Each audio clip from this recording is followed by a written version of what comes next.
Hi, I'm Dr. Frank Summers of the Space Telescope Science Institute. Welcome to Hubble's Universe Unfiltered. Today, we're going to talk about the next big thing in space astronomy. But we're going to start with the current big thing in space astronomy, which is, of course, the Hubble Space Telescope. This is the launch of the Hubble Space Telescope back in 1990, placing Hubble in orbit above Earth's atmosphere. And that's the important thing, that it's above Earth's atmosphere, which gives it an incredible view of the universe. Now, Hubble has been up there for over 20 years, and it has seen an amazing number of things. We've seen giant dust storms, planet-wide dust storms on Mars.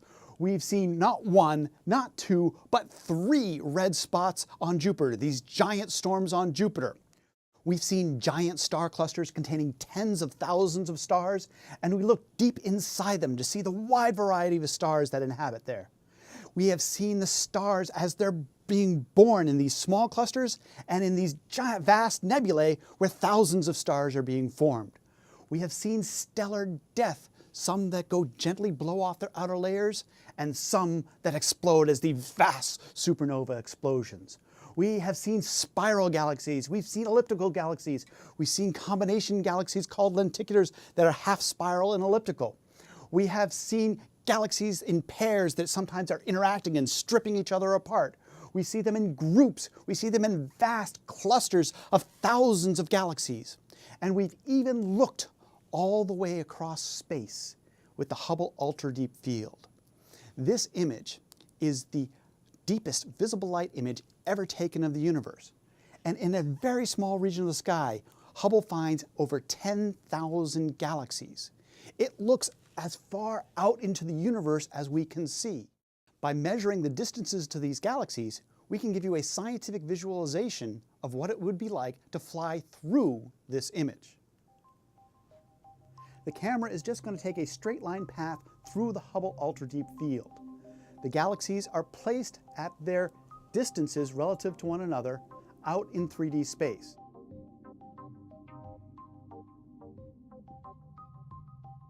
As we fly through, you can see that the galaxies have a wide variety of shapes and sizes. You've got small galaxies, you've got big galaxies.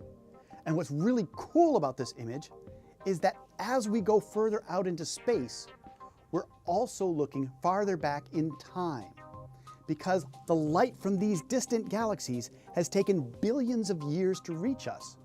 We see them not as they are today, but as they were billions of years ago. Looking out into space is also looking back into time.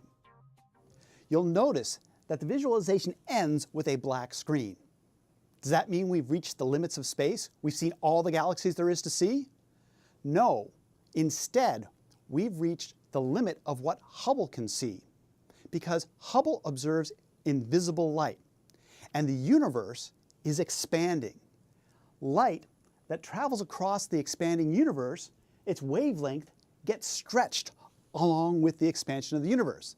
The light from very distant galaxies has its light stretched, and it goes from short wavelength to long wavelength.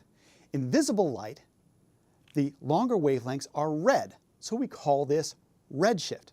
So the galaxies that are most distant appear redder. Here are some nearby galaxies that appear mostly white, some medium distant galaxies whose wavelengths have been stretched and now they appear more yellow, and these most distant galaxies that appear very red because their light has been stretched toward the red end of the spectrum. Well, what about the galaxies beyond this? Their light has been stretched so far, they're not observable in visible light. Instead, we need to observe in infrared wavelengths. The light has been stretched to the infrared. Now you might say, well, why haven't we done this before? Well, of course we have. Hubble is NASA's great observatory that observes in visible light, and the Space Space Telescope is NASA's great observatory that observes in infrared light. And Spitzer has done a fantastic job of observing in infrared. Hubble's main advantage is that it has incredible resolution. Getting up above Earth's atmosphere gives it the best resolution in visible light. And so this is one of its most famous images, the Whirlpool Galaxy, and you can see it's got incredible detail. If I showed you a ground-based image of the Whirlpool Galaxy, well, it doesn't have anywhere near the same detail. This is Hubble, and this is ground-based. So you can see what Hubble's main advantage is. But if we take this image and compare it to Spitzer's image, well, you can see the bright regions here we see invisible light, and here's what Spitzer sees. The bright regions that Spitzer sees are actually dark in the visible. So here's the visible, infrared. Visible and infrared. Spitzer gives us a whole new view. It gives us a different way of viewing objects in the universe. However, its resolution is pretty faint compared to Hubble. Hubble has much, much better resolution. So in order to see these most distant galaxies, what we want is a telescope that has the resolution of Hubble and the infrared wavelengths of Spitzer. That one hasn't been launched yet, but it will be, and it is the James Webb Space Telescope that will launch in 2018. The James Webb Space Telescope has a much larger mirror than both Hubble or Spitzer. And the James Webb Space Telescope has a wavelength coverage that's in between. Hubble covers the visible light and a little bit into the infrared. Spitzer covers a lot of the infrared, and JWST covers just a little bit of the visible and on into the infrared. This is the observing region that astronomers have determined will provide us the most science for the next generation space telescope. Now, it's a really big deal, and you can tell because this is a life-size model of the James Webb Space Telescope down at Goddard Space Flight Center.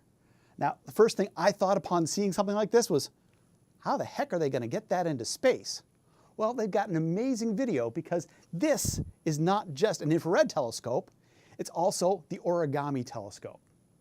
This telescope will start up, folded up like this in the top of a rocket, and on its path to its observing site, it will actually unfold.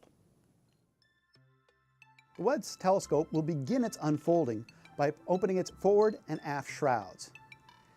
The telescope assembly will rise up, and then as it becomes a rather slow process of unfolding its giant sun shields.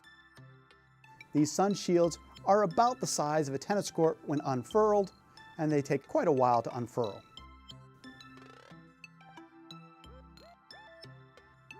Once they're stretched out, there are 5 layers of this sun shield, and if you look carefully, you can see each corner of the sun shield being slowly separated so the 5 layers are apart.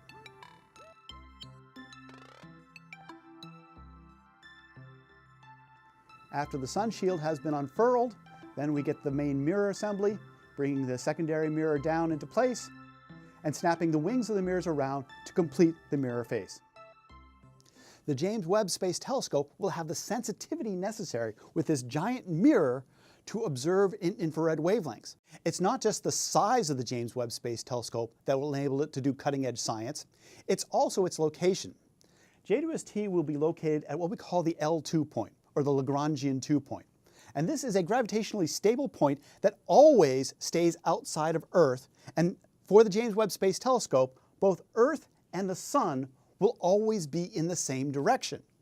That's important because heat destroys infrared observations, and you want to keep your 2 major sources of heat always in the same direction. So this giant sun shield that we have here will always have the Sun and the Earth in the same direction, and the 5 layers of sun shield will passively cool the telescope.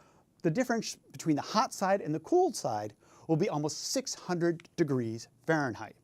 That will enable JWST to look deep into the universe and see what Hubble can't. So if we look into that Hubble Ultra Deep Field, there are some pullouts of it. You can see the big galaxies, and you can see the medium galaxies, and you can see these tiny small galaxies. Well, the most distant galaxies we've seen in the Hubble Ultra Deep Field are these tiny little red dots. Now, they're red because they've been redshifted. They're tiny, well, because they're far away, but also because they're early galaxies. As I said, looking out into space is looking back into time, and these are newborn galaxies. These are toddler galaxies. These are the young galaxies in the universe. If we want to see even further, we need to look with JWST in the infrared and look past what the Hubble Ultra Deep Field can see, look all the way through that to see the first galaxies in the universe. JWST will see the baby galaxies in the early parts of the universe. We'll be able to see the formation and development of galaxies across time. How cool is that? But that's not it. That's not all JWST does. JWST will also look at the formation of stars. This is one of Hubble's most famous images, the pillars in the Eagle Nebula. And there are stars being born here. But looking in visible light, you can't really see those stars. If instead we have an infrared view of those pillars, you can see the stars forming in the tops of those pillars. Looking at infrared light can look through the dark dust that appears in visible light and see what's happening inside. If we go to the Orion Nebula, one of the closest star-forming regions, we can look in there and see amazing things in visible light, but in infrared, you can see all the stars that are forming inside that nebula, not available to Hubble's vision. And what's further, in the Orion Nebula, we see these dark dust disks. We see these disks around stars where planets are being formed. We want to be able to look into those disks. We want to be able to see the planet formation within those disks using infrared light. Now, I got to say, this is a fanciful artist conception. This is not what JWST will see, but it gives you an idea that we want to be able to see the birthplaces of stars. What's more than that, we actually want to see the planets themselves. Here is an infrared view of a star called HR 8799. And this star has 3 planets orbiting around it.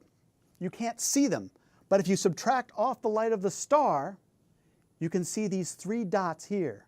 Using very careful subtraction, you can actually see the planets orbiting around it. And you need infrared light to do that because planets emit most of their light in the infrared. But let's take it one step further. We want to know about those planets. And some of those planets, from our point of view, will actually pass in front of their star. And the light of the star will go through the atmosphere of those planets. And if you take a picture of the star and then a picture of the star with the planet in front of it, you can subtract off and get the light from the atmosphere of that planet. We can start to characterize the atmospheres of other planets. And that's really important. Let me give you an example. Here are 3 objects, and these are their infrared spectrum. So this is the intensity of light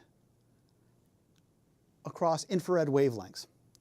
And you can see what these 3 spectra have in common is that all of them have this dip here, which is the absorption by carbon dioxide in their atmospheres. But this middle planet here, it has absorption by ozone and absorption by water. This is the difference between the spectra of Mars, Venus, and Earth. The planet with life has a different spectrum. The first signature of life elsewhere in the universe will not be little green men in flying spaceships. It will be the detection of atmospheric signals that indicate biological activity on a planet around another star. This is amazing science, and the James Webb Space Telescope will make it possible. Now, when are we going to be able to get this?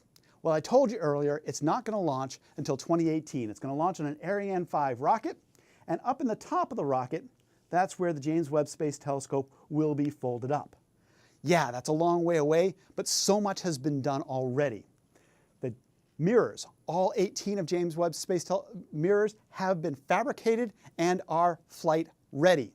The instruments that are going to take these amazing observations, several of them have been delivered. They are in the final stages of getting ready. We have the sun shield, the giant sun shield in the process of being fabricated. We have to take all those elements together, combine them, and test them. And for that, we are going to use one of the largest vacuum chambers ever. You can see the people here. This is the giant vacuum chamber in which they tested things for the Apollo moon landings.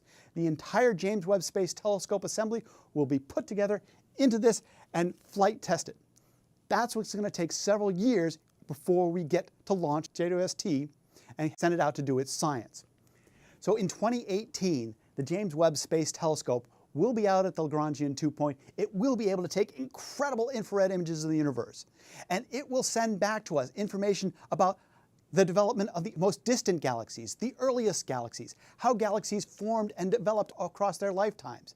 We'll look at star formation, we'll look at planet formation. We'll be able to see those planets, and just maybe we might get evidence of life on other planets. All of that will be enabled by JWST. And that amazing science, that is the reason why it is the future of space astronomy. Thanks for listening today. We'll see you next time on Hubble's Universe Unfiltered.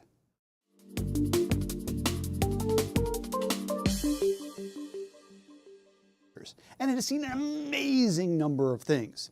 We've seen giant dust storms, planet-wide dust storms on Mars. We've seen not one, not two, but 3 red spots on Jupiter, these giant storms on Jupiter. We've seen giant star clusters containing tens of thousands of stars, and we look deep inside them to see the wide variety of stars that inhabit there. We have seen the thing in space astronomy. But we're going to start with the current big thing in space astronomy, which is, of course, the Hubble Space Telescope. This is the launch of the Hubble Space Telescope back in 1990, placing Hubble in orbit above Earth's atmosphere. And that's the important thing, that it's above Earth's atmosphere, which gives it an incredible view of the universe. Now, Hubble has been up there for over 20 years. Stars, as they're being born in these small clusters and in these giant, vast nebulae where thousands of stars are being formed. We have seen stellar death, some that go gently blow off their outer layers, and some that explode as the vast supernova explosions. We have seen spiral galaxies, we've seen elliptical galaxies, we've seen combination galaxies called lenticulars that are half spiral and elliptical.